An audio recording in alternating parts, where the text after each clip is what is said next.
All right, let's get into this. We're talking from the kitchen table, so you know it's real. It's real talk.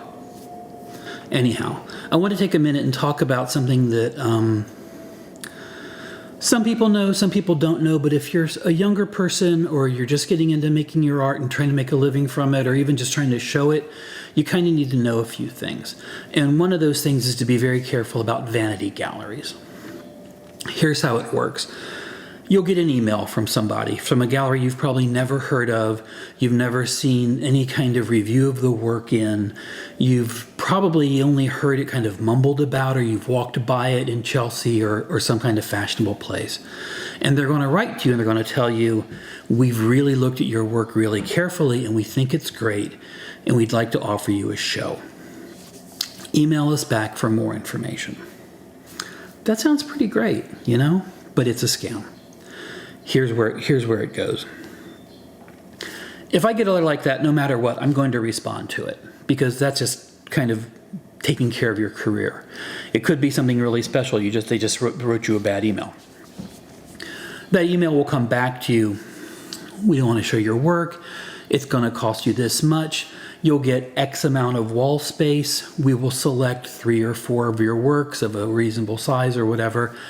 And then it's going to come to a price tag of probably anywhere from $1,500 to $5,000, depending on, well, a number of factors, but mostly how much wall space you're kind of buying for this show.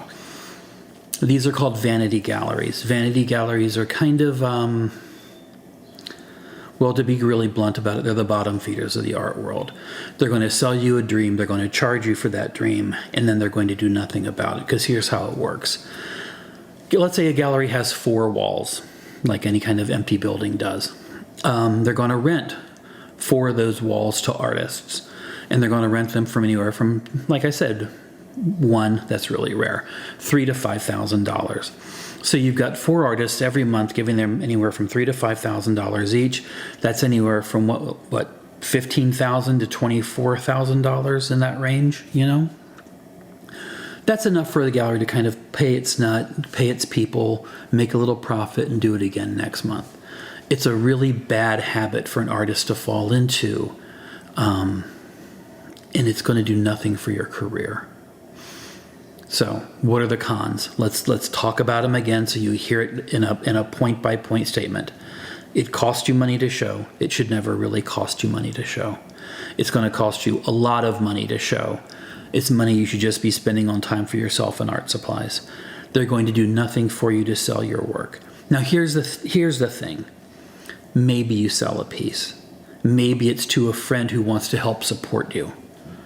Really? Have an open studio in your apartment or your home or your studio and try to sell it to your friend that way. It's actually going to mean more for both of you. The friend's going to like buying it from the gallery. I get that. I see that all the time. But really, that gallery doesn't need any more of your money or any of your friends' money. What that gallery needs to do is frankly change how it does business. Okay. That's the first kind of thing to be aware of. It's just like anything. It's like you don't really give your bank account number to Nigerian princes who want to give you millions of dollars. Don't give your art to vanity galleries. Don't even give your money to vanity galleries. Number 2, and this is different, but it's similar, but it's very different. Co-op galleries. And co-op galleries, you'll become a member of that co-op, and usually it's capped at something like 24, maybe 36 artists, depending on how they cycle things through. And co-op galleries are competitive. They ask you to compete when they have spaces available, which means if an artist leaves, they'll bring one artist in and vice versa. With me so far? You pay a monthly fee for that. And I've heard it as low, depending on the size of the place and where it's at and its various rents, I've heard it as low as $100, as high as like $300 to $400. I'm sure there are probably more too, but that's the basic idea.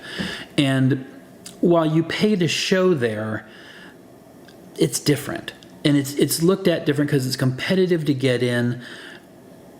A good co-op has a really great curated group of artists who are kind of cycling in and out. It's not a long-term thing. If you've got a co-op that's got artists that have all been in the same co-op for 20, 25 years, take a good hard look at that co-op, because it's not doing any of them a huge favor.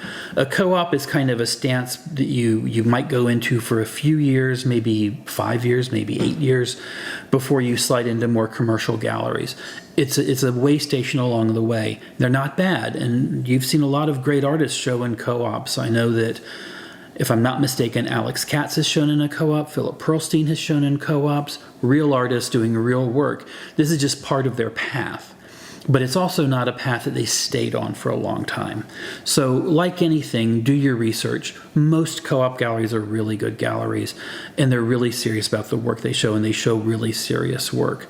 They're a good thing. If you compare them apples to apples to a vanity gallery, they might seem similar, but they're not. They're completely different. But with any gallery you show your work in, do a bit of research. So let's talk about group shows. And there's kind of two ways group shows work. And I'm talking about group shows that are international calls for entry. And they're international because they've posted on their website, and since you can read their website anywhere, it now makes it international. They work kind of all the same way. You're responsible for delivering and picking up your art at the end of the show. You're going to pay them anywhere from $25 to $45 for anywhere from 3 to 6 images. It could run a couple different ways. It could run where it is about 30 artists and everyone gets like one kind of smallish piece and they like cover the walls for it. Those are a lot of fun. They'll do nothing for your career, but they're a lot of fun. And if you go to the opening, you'll meet a lot of the artists. There's great energy to it. But again, the only person who really gets anything out of a show like that's the curator. And there are curators who have made a living and somehow have really good reputations by doing shows like this that really have done nothing for artists down the line. The other kind of group shows you don't pay for. They might take 4 or 5 of your pieces. There might be 4 or 5 artists. Those are great group shows. Do those whenever you get a chance. That's always a good thing. They're very heavily curated. They're really thoughtful. The artists actually have a way to kind of resonate with each other. So take a look at what these do for you. A group show like that will do something for you because it's going to give someone a chance to see a number of 3 pieces, see what kind of work you're doing, maybe think about you for other shows. You'll see other gallerists and other curators will come to those kind of shows. They will never go to your show if you're like one of 30 people. It's just not going to happen. Okay. Let's go back to those group shows that are for 30 people or give or take. They're fun. And fun is fun, and I love fun. We all love fun. Understand that's what you're buying into. You're buying into fun. You're not buying into something that will further your career. You might make some friends, you might do that. That all could be very good for you. But that's very kind of negligible and kind of fuzzy. That's not a selling point. What a selling point is someone's going to see your work, a curator's going to look at your work, they're going to want to put you in a show, you're going to meet a curator, you're going to meet a gallerist, maybe you'll sell something. Those are the tangible outcomes you look for in shows. Not like it's a ton of fun, but it is fun and everyone likes to have fun. So if you do those, you're going to have fun. That's cool. Fun is fun. Let's have fun. And believe me, we need a lot more fun in the world. The other group show is best. They're harder to get into and they're fewer and farther between.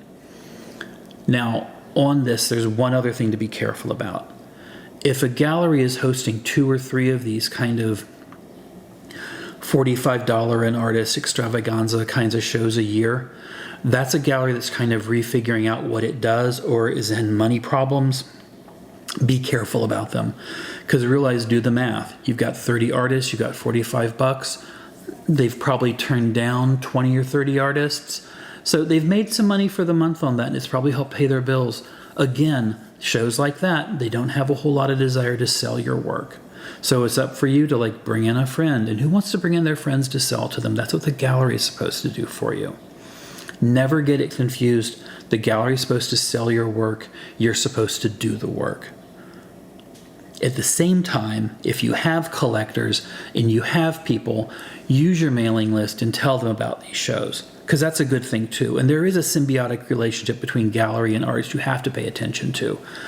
But if the gallery is simply like kind of putting it out to their same old mailing list and they're hoping that you're going to help drive in more people or you're going to help break a new artist for them, stay away from that and be really careful about it. Look, I know this episode probably comes across as a little bit of a bummer, But there is some real talk that needs to be talked about between artists, and you've got to take yourself seriously, and you've got to treat yourself that you're important. You're not so important that you're wearing like a monocle and jodhpurs and a beret and you're walking around acting like I'm the artist. No one wants to deal with that. But you have to take yourself seriously. More importantly, you have to take your art seriously. The better you take care of your art, the more your art will take care of you. And that's where we're at today. Thanks for coming. Thanks for listening to me. If you're still listening at this point, unbelievable. I can't thank you enough. I hate asking for this stuff. Like and subscribe if you can. I know I hate asking it, and I know you hear it from everybody. Clearly, we all have to do it. But that's what it is. Thanks for your time today. I'll talk to you soon.